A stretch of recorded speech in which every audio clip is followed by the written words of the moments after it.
the reality is that everyone ultimately has to move at the pace of their healing. Your success depends on the level of your health. And healing can't be forced or pushed. It can be facilitated, but then it happens at the speed of your body and at the speed that your psychology is healing. And so it's beyond us in a way. The soul determines the speed of our healing, and like the spiritual aspect. You know, shamanic healing is a modality that happens outside of time. So that's why while you're doing it, it's a little bit hard to measure. But after doing it for a while, you are able to measure tangible results. I'll give you an example that I've seen many, many times when people especially do things like soul retrieval.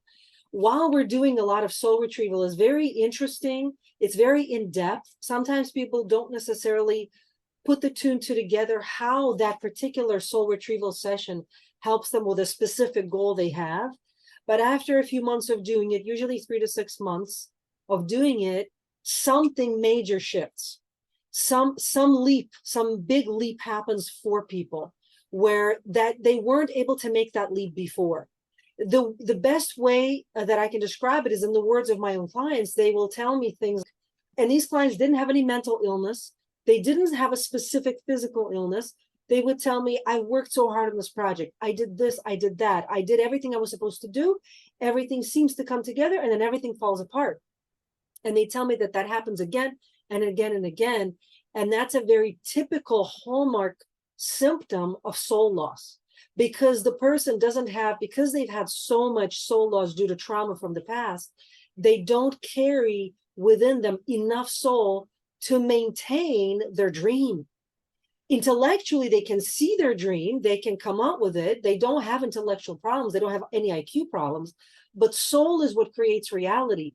And so they're not quite able to create and sustain that reality. And that's why they gravitate towards shamanic healing, because finally, when we bring back all the parts of their soul and integrate them, and it becomes a whole, like a whole part of their identity, it's a whole identity, then suddenly that soul is manifesting the reality they want, is actually able to maintain it. And what they tell me is, I feel like I'm not even doing all of it. I'm doing a part of it, and it's beyond me. Things are just falling into place. People are just showing up. Those soul parts that we brought back, they bring in the right people. They bring in the right situations, the right job, the right business, the right clients. Like if you have to move, it brings in the right house. And it feels like it's beyond you. It's just aligning, it's manifesting, if that makes sense.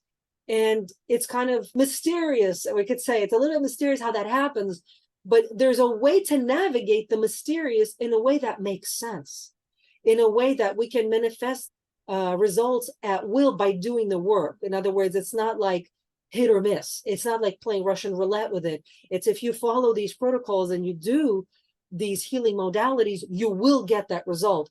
But exactly how it manifests, a lot of it is up to the soul itself. Does that make sense, James? Yes. But when you're doing the deeper emotional and the spiritual work, it's like the ruler is different. And so the measurements are different. How we collect measurements is different. There is a logic to that realm too. So it's not just chaos in there. It's just different, if that makes sense.